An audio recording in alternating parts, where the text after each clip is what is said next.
ರಾಜಿ ಸಂಧಾನದ ಮಾತುಕತೆ ಏನಾಗಿದೆ ಅಂತ ಹೇಳಿ ಹೈಕೋರ್ಟ್ ಪ್ರಶ್ನೆಯನ್ನ ಮಾಡಿದೆ.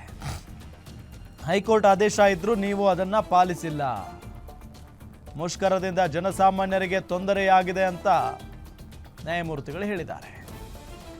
ರಾಜಿ ಸಂಧಾನದ ಮಾತುಕತೆ ಏನಾಗಿದೆ ಅಂತ ಹೇಳಿ ಹೈಕೋರ್ಟ್ ಪ್ರಶ್ನೆ ಮಾಡಿದೆ. ಈವರೆಗೆ ನಡೆದ ಮಾತುಕತೆ ಬಗ್ಗೆ ವಿವರಣೆಯನ್ನ ಕೊಟ್ಟಿದ್ದಾರೆ ವಕೀಲರು. ಮುಷ್ಕರ ನಿಲ್ಲಿಸಲಾಗಿದೆಯೇ ಅಂತ ಹೇಳಿ ಹೈಕೋರ್ಟ್ ಪ್ರಶ್ನೆಯನ್ನ ಮಾಡಿದೆ. ಹೈಕೋರ್ಟ್ ಆದೇಶ ಇದ್ರೂ ನೀವು ಅದನ್ನ ಪಾಲಿಸಿಲ್ಲ.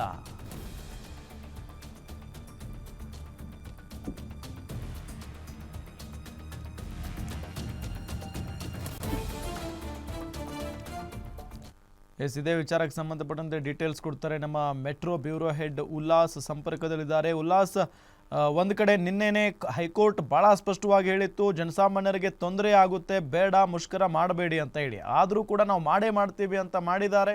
ಮಾಡಿದ್ದುಣ್ಣೋ ಮಹಾರಾಯ ಅನ್ನೋ ನಿಟ್ಟಿನಲ್ಲಿ ಈಗ ಅನುಭವಿಸಬೇಕಾದಂಥ ಪರಿಸ್ಥಿತಿನ ಖಂಡಿತವಾಗ್ಲೂ ಯಾಕೆಂತಂದ್ರೆ ನಿನ್ನೆ ಹೈಕೋರ್ಟ್ ಒಂದು ಆದೇಶವನ್ನು ಕೊಟ್ಟಿತ್ತು, ಅಂದ್ರೆ ಮಧ್ಯಂತರ ಆದೇಶವನ್ನು ಕೊಟ್ಟಿತ್ತು. ನಾಳೆ ನಾನು ಅರ್ಜಿಯನ್ನ ವಿಚಾರಣೆಗೆ ಕೈಗೆತ್ಕೊಳ್ತೀನಿ, ಅಲ್ಲಿ ತನಕ ಕೂಡ ಪ್ರೊಟೆಸ್ಟ್ ಅನ್ನ ಮಾಡಬಾರ್ದು ಅನ್ನುವಂತಹ ನಿಟ್ಟಿನಲ್ಲಿ ಒಂದು ಮಧ್ಯಂತರ ಆದೇಶವನ್ನ ಕೊಟ್ಟಿತ್ತು. ಅದ್ರ ಹೊರತಾಗಿನೂ ಕೂಡ ಸಾರಿಗೆ ಜಂಟಿ ಕ್ರಿಯಾ ಸಮಿತಿ ಮುಷ್ಕರಕ್ಕೆ ಕರೆಯನ್ನ ಕೊಟ್ಟಿತ್ತು. ಈ ಕುರಿತಂತೆ ಇವತ್ತು ಅರ್ಜಿ ವಿಚಾರಣೆ ನಡೀತು. ಅರ್ಜಿ ವಿಚಾರಣೆಯಲ್ಲಿ ನಾವು ಆಗಲೇ ನಮ್ಮ ಮಧ್ಯಂತರ ಆದೇಶವನ್ನ ಕೊಟ್ಟಿದ್ರು ಕೂಡ ಜಂಟಿ ಕ್ರಿಯಾ ಸಮಿತಿ ಪ್ರತಿಭಟನೆಗೆ ಕರೆಯನ್ನ ಕೊಟ್ಟಿರುವಂತದ್ದು ಸರಿಯಲ್ಲ. ಅಂದ್ರೆ ಎಲ್ಲೋ ಒಂದ್ ಕಡೆ ನ್ಯಾಯಾಂಗ ನಿಂದನೆಯನ್ನ ಮಾಡುವಂತ ಕೆಲಸವನ್ನ ಜಂಟಿ ಕ್ರಿಯಾ ಸಮಿತಿ ಮಾಡಿದೆ.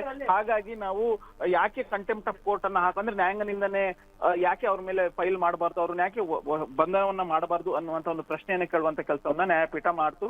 ಜೊತೆಗೆ ಸಾರಿಗೆ ಜಂಟಿ ಕ್ರಿಯಾ ಸಮಿತಿಯ ಪರವಾಗಿ ವಾದ ಮಾಡಿದಂತಹ ವಕೀಲರು ಇಲ್ಲ, ನಮಗೆ ನಾವು ನೋಟಿಸ್ ಅನ್ನ ತಲುಪಿದ ನಂತರ ಯಾವುದೇ ರೀತಿಯಾದಂತಹ ಮೀಟಿಂಗ್ ಅನ್ನ ಮಾಡಿಲ್ಲ, ಕರಪತ್ರವನ್ನು ಹಂಚುವಂತ ಕೆಲಸವನ್ನ ಮಾಡಿಲ್ಲ, ನಾವು ನಮ್ಮ ಬೇಡಿಕೆಯನ್ನ ನ್ಯಾಯಯುತವಾಗಿ ಕೇಳುವಂತ ಕೆಲಸವನ್ನ ಮಾಡಿದೀವಿ. ಬಿಟ್ರೆ ನೋಟಿಸ್ ಇಶ್ಯೂ ಆದ ಮೇಲೆ ನಾವು ಯಾವುದೇ ರೀತಿಯಾದಂತಹ ಮುಷ್ಕರದ ಚಟುವಟಿಕೆಗಳಲ್ಲಿ ನಾವು ಭಾಗಿಯಾಗಿಲ್ಲ ಅನ್ನುವಂತಹ ಒಂದು ಸಮಜಾಯಿಷಿಯನ್ನು ಕೊಡುವಂತ ಕೆಲಸವನ್ನ ಜಂಟಿ ಕ್ರಿಯಾ ಸಮಿತಿ ಅಂದ್ರೆ ಸಾರಿಗೆ ನೌಕರರ ಪರವಾಗಿ ವಾದ ಮಾಡದಂತಹ ವಕೀಲರಲ್ಲಿ ಹೇಳುವಂತ ಕೆಲಸವನ್ನ ಮಾಡಿದ್ರು. ಆದ್ರೆ ಹೈಕೋರ್ಟ್ ಇದು ಯಾವುದನ್ನು ಕೂಡ ಒಪ್ಪಲಿಲ್ಲ. ನೀವು ನಾಳೆನೆ ಮುಷ್ಕರವನ್ನ ಸ್ಥಗಿತಗೊಳಿಸಬೇಕು, ನಾಳೆ ನನಗೆ ಸ್ಥಗಿತಗೊಳಿಸಿರುವಂತಹ ನಿಟ್ಟಿನಲ್ಲಿ ಅಂದ್ರೆ ಮುಷ್ಕರ ಸ್ಥಗಿತಗೊಳಿಸಿದಂತಹ ನಿಟ್ಟಿನಲ್ಲಿ ನೀವು ಒಂದು ಪತ್ರವನ್ನ ಕೊಡಬೇಕು, ಅಂದ್ರೆ ಒಂದು ಅರ್ಜಿಯನ್ನ ಸ್ಟ್ರೈಕ್ ಕಾಲ್ ಆಫ್ ಆಗಿದೆ ಅನ್ನುವಂತಹ ನಿಟ್ಟಿನಲ್ಲಿ ನಮಗೊಂದು ಪತ್ರವನ್ನು ಕೊಡಬೇಕು ಅನ್ನುವಂತಹ ನಿಟ್ಟಿನಲ್ಲಿ ಒಂದು ಸೂಚನೆಯನ್ನ ಕೊಟ್ಟಿರೋ ಜೊತೆಗೆ ಆಗಸ್ಟ್ 7ನೇ ತಾರೀಕು ಅರ್ಜಿಯನ್ನ ವಿಚಾರಣೆ ಮುಂದಿಡಿರುವಂತದ್ದು.